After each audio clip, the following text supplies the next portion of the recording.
राधे राधे गुरुदेव भगवान, आपके श्री चरणों में कोटि कोटि प्रणाम।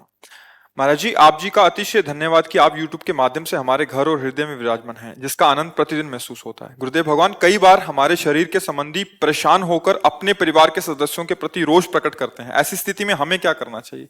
हम भगवत मार्ग में हैं। कोई है सोई जो राम रचि राखा, को करि तर्क बढ़ावे शाखा, अस कही जपन लगे हरिनामा।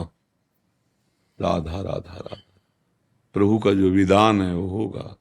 सुनो भरत भावी प्रबल, बिलख कहो मुनिनाथ। मुनिनाथ भगवान वशिष्ठ जी, सर्व सामर्थ्यशाली त्रिकालज्ञ महात्मा, ब्रह्मबोध संपन्न। वो कह रहे सुनो भरत भावी प्रबल, विलख कहो मुनिनाथ। हान लाभ जीवन मरण जस अपजस विधिहात, क्या चिंता करनी। अगर वो समझाने समझते तो नहीं समझे, समय समझा देगा, प्रकृति समझा दिया, अपने को नहीं। अगर अपना कोई निज जन है तो घाटा सह लो, गाली सह लो, आप बलवान बन जाओगे। आपके पास ऐसा धन आ जाएगा जो कभी नष्ट नहीं होगा, पक्का। पर ये ना तो क्षमाशीलता रह गई है, ना विवेक रह गया है। छोटी छोटी बातों में पूज्य जनों का अपराध कर देते हैं। माता पिता का अपमान कर देना, उनको दंड दे देना, पीट देना, निष्कासित कर देना, पूज्य जनों के प्रति अभद्र व्यवहार करना, नहीं। गृहस्थ धर्म बहुत बढ़िया भगवान की प्राप्ति के लिए है। विरक्त धर्म इसलिए कठोर है कि इसमें हर विषय से लड़ना और त्यागना है। और आपका क्या किले की लड़ाई है, जैसे किले के अंदर से सुरक्षित रहकर शत्रु पे वार करना। और यहाँ विरक्तों की क्या, ये चौड़े मैदान की लड़ाई है, ललकार करके शत्रु को परास्त करना थोड़ा कठिन है। जो मन मांगे उसके विरुद्ध रोक करके उसको भगवान में लगाना बहुत कठिन बात होती है। ऐसे करके खाना पीना बात अलग है, लेकिन भगवत प्राप्ति मन को रोक करके और भगवान में लगा। सा वही मन कृष्ण पदारविंद, एक एक वृत्ति। और आपके अंदर अगर कोई विकार आता है तो आपका परिवार वो है, वैसा सिस्टम है, वो पाप नहीं माना जाएगा। आप भजन करते हुए भगवान को ही प्राप्त होंगे। लेकिन विरक्त अगर, तो पाप माना जाएगा, उसके लिए अपराध हो जाएगा। वो चौड़े मैदान में खुले ललकार करके विकारों का नाश करके भगवान को प्राप्त करता है।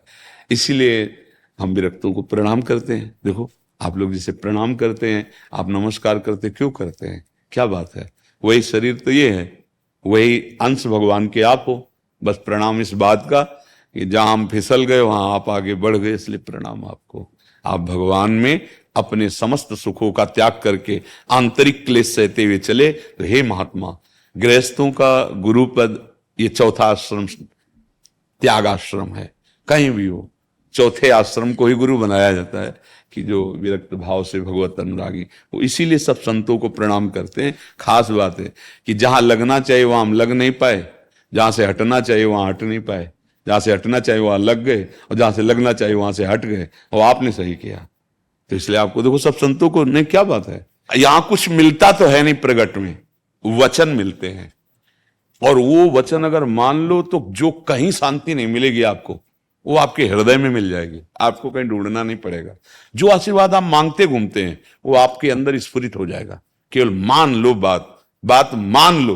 बात अगर मान ली तो ऐसे करना वैसे करना, ये देना और लेना, जिससे ना जंतुर ये सब कुछ है।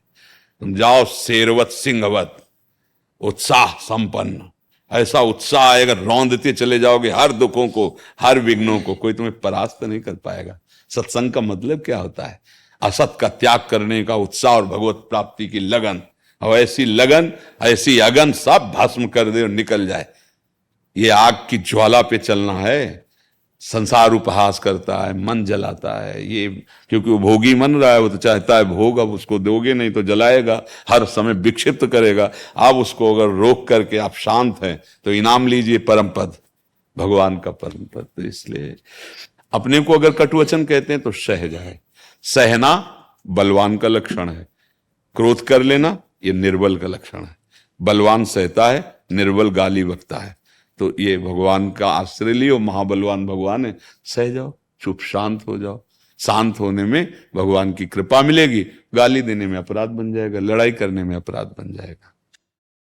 एक बच्चे के हाथ पे जब मैंने खाना का पूरा थाली रखा तो वो बहुत बहुत मतलब मुस्कुराया और